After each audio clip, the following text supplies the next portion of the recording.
कहानी की शुरुआत होती है एक घने जंगल से, जहां पर हमें कुछ शिकारी दिखाए जाते हैं। इन्हीं में से हम ग्लास और उसके बेटे से मिलते हैं। ग्लास अपने बेटे को हिरण का शिकार करने के लिए लाया था। जैसे ही वह हिरण का शिकार करता है, तभी अचानक उसके साथियों पर किसी कबीले वालों ने हमला कर दिया और उनके बहुत सारे साथी मारे जाते हैं। दरअसल ये आदिवासी उन पर हमला इसलिए कर रहे थे क्योंकि उनके सरदार की बेटी को किसी ने अगवा कर लिया था। उन आदिवासियों को लग रहा था कि यह काम इन्हीं लोगों ने किया है।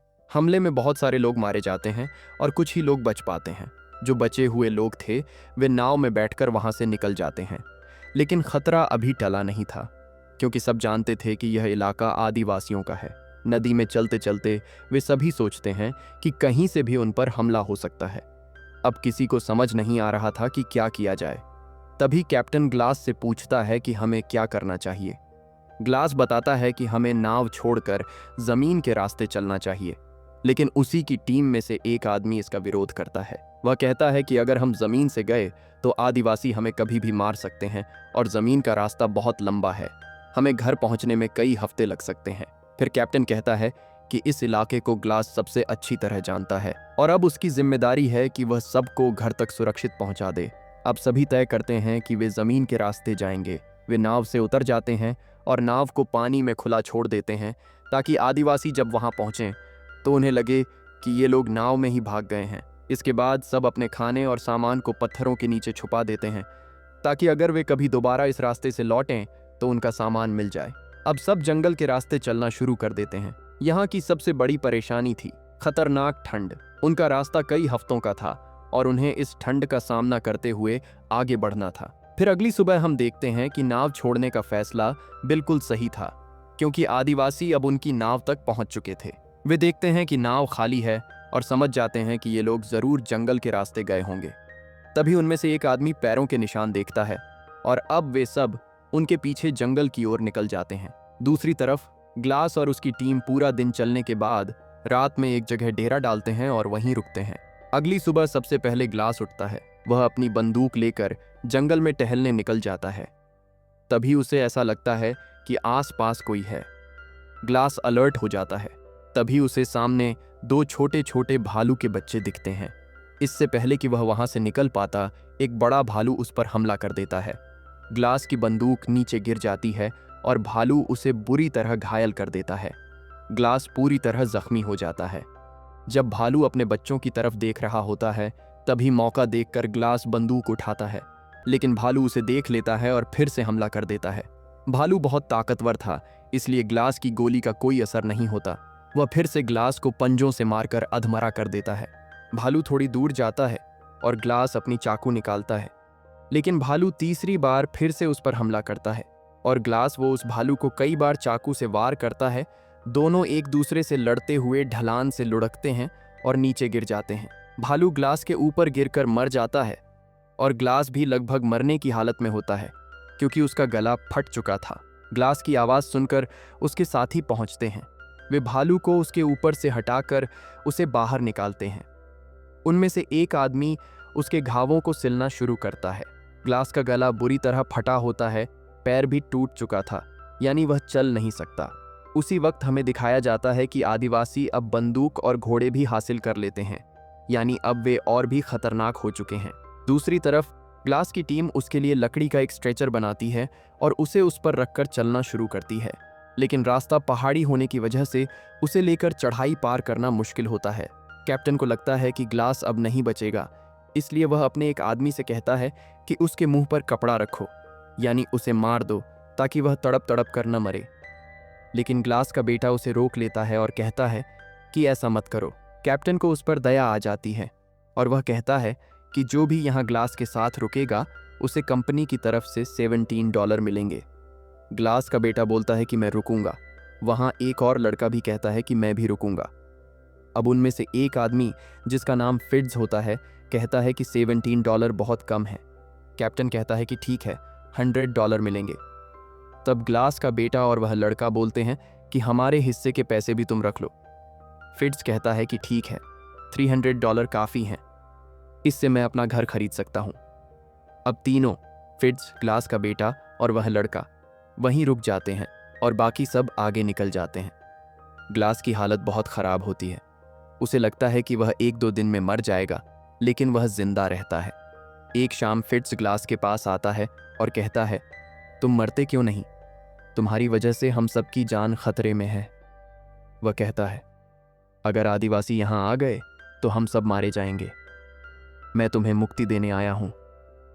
वह उसकी नाक और मुंह बंद करके उसको जान से मारना चाहता था। तभी ग्लास का बेटा पीछे से आकर बंदूक के पिछले वाले हिस्से से फिट्ज को मारता है और वह दूर जाकर गिरता है। फिर फिट्ज उसे समझाने की कोशिश करता है कि मैं अपने लिए यह सब नहीं कर रहा हूँ, मैं सबके लिए ये कर रहा हूँ। लेकिन ग्लास का बेटा नहीं मानता और उस पर बंदूक तान देता है।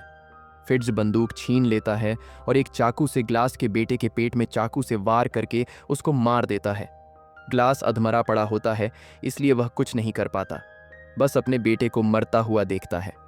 फिट्ज उसके बेटे की लाश को ढलान के पीछे छुपा देता है ताकि दूसरा लड़का न देख सके।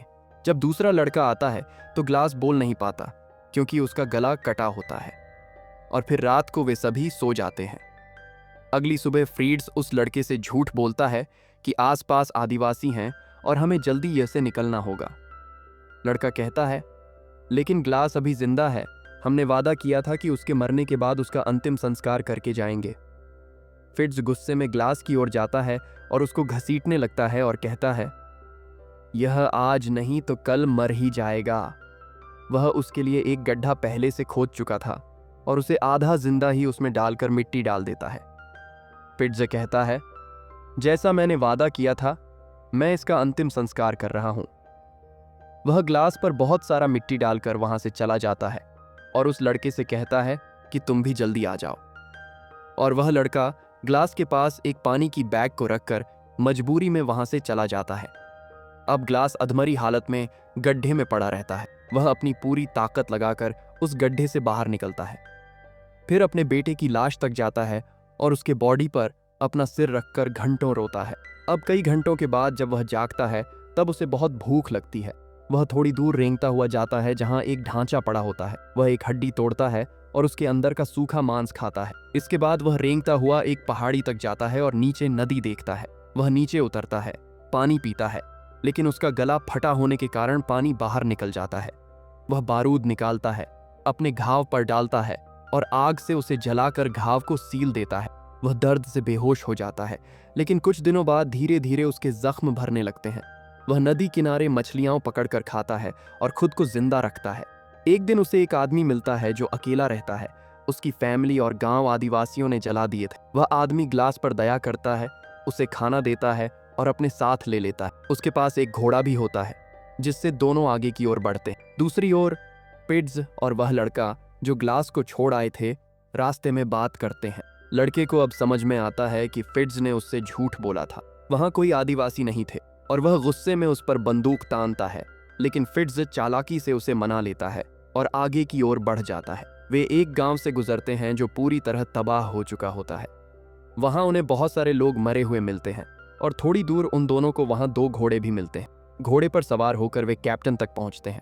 फिट्ज कैप्टन को झूठ बोल देता है कि रास्ते में ग्लास मर गया और हमने उसका अंतिम संस्कार भी अच्छे से किया था।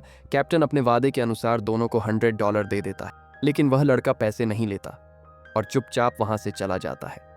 फिट्ज उसके पैसे ले लेता है और कैप्टन से कहता है कि यह अभी सदमे में है, इसलिए यह ऐसा कर रहा है। दरअसल फिट्ज के साथ जो लड़का था उसे अंदर ही अंदर गिल्ट महसूस हो रहा था। उसे लग रहा था कि उन्होंने बहुत गलत किया।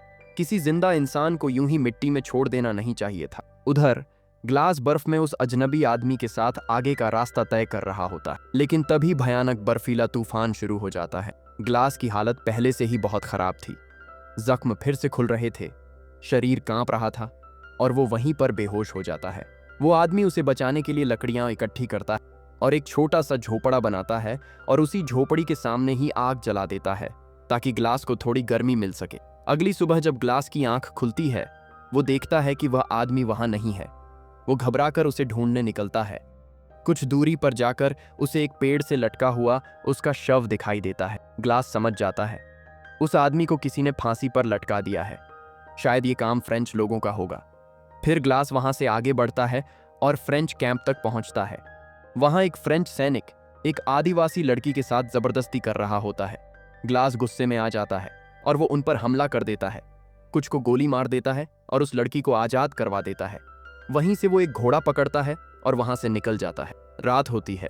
ग्लास एक पेड़ के नीचे ठहर जाता है, लेकिन सुबह जब उसकी आंख खुलती है तो वह देखता है कि आदिवासी लोग उसके पास पहुंच चुके हैं। वो गोली चलाता है और घोड़े पर सवार होकर भागने की कोशिश करता है, लेकिन आदिवासियों के पास भी घोड़े थे। वो ग्लास का पीछा नहीं छोड़ते। भागते भागते एक तीर घोड़े को लग जाता है और दोनों एक ऊंचे पहाड़ से नीचे गहरी खाई में गिर जाते हैं। घोड़ा तो वहीं मर जाता है, लेकिन चमत्कार की तरह ग्लास फिर भी जिंदा बच जाता है। वो घायल है, टूटा हुआ है, लेकिन उसकी हिम्मत अब भी जिंदा है। भयानक ठंड थी और उसके पास अब भालू की खाल भी नहीं बची थी। वो ऊपर एक पेड़ में फंस गई थी। अब ग्लास ठंड से बचने के लिए एक भयानक काम करता है। वो घोड़े का पेट चीरता है, उसका सारा मांस निकाल देता है और रात को घोड़े के पेट के अंदर सोता है।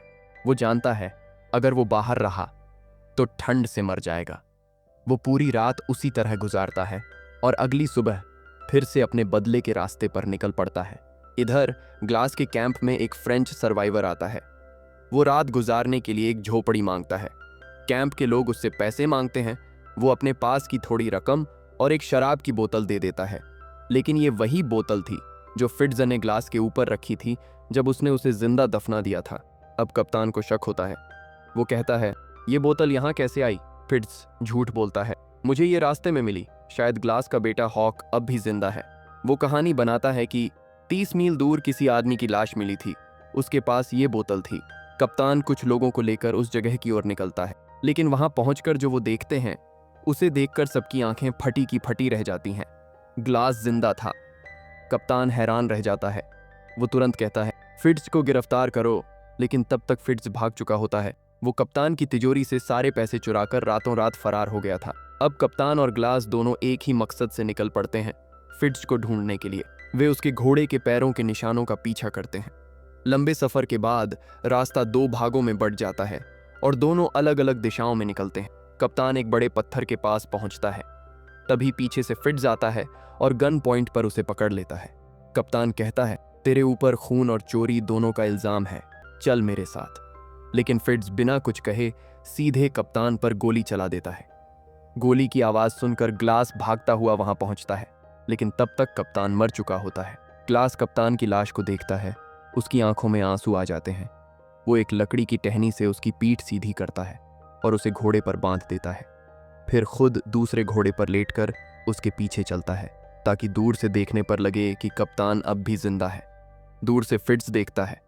वो समझता है कि वो ग्लास है और गोली चला देता है, लेकिन जैसे ही वह लाश के पास पहुंचता है, वो देखता है कि वो तो कप्तान है।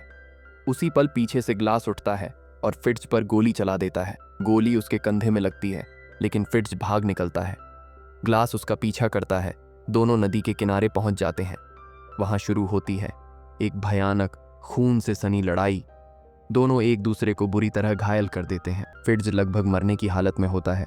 तभी ग्लास को उस आदमी की बात याद आती है जिसने उसे खाना दिया था और कहा था, बदला लेना भगवान का काम है, इंसान का नहीं। ग्लास रुक जाता है। वो फिट्ज को छोड़ देता है और कहता है, अब तेरी सजा भगवान देगा। फिट्ज बहते हुए नदी के पार जाता है, जहां आदिवासी उसे पकड़ लेते हैं और वहीं मार डालते हैं। ग्लास वहीं नदी किनारे बैठ जाता है, थका हुआ, टूटा हुआ, लेकिन जिंदा। थोड़ी देर बाद वहीं आदिवासी उसके पास आते हैं, लेकिन उसे कुछ नहीं कहते, क्योंकि उन्हें याद है यही वो आदमी था जिसने उनकी बेटी की जान बचाई थी। वो चुपचाप वहां से आगे बढ़ जाते हैं। दोस्तों, यही थी द रेवेनेंट की कहानी। एक ऐसी कहानी जहां इंसान ने दर्द, ठंड और मौत सबको हरा दिया अपने हौसले और इंतकाम की ताकत से। अगर वीडियो पसंद आई हो ना, तो एक लाइक तो बनता है, और हाँ, चैनल अनोखी पिक्चर को सब्सक्राइब जरूर करना, क्योंकि यहाँ आपको मिलती है दुनिया की सबसे जबरदस्त मूवीज की पूरी कहानी, वो भी हिंदी में। और दिल से कमेंट में बताओ अगली बार किस मूवी की कहानी सुनना चाहोगे। मिलते हैं अगले वीडियो में एक और धमाकेदार कहानी के साथ। तब तक के लिए ध्यान रखना और अनोखी पिक्चर देखते रहो।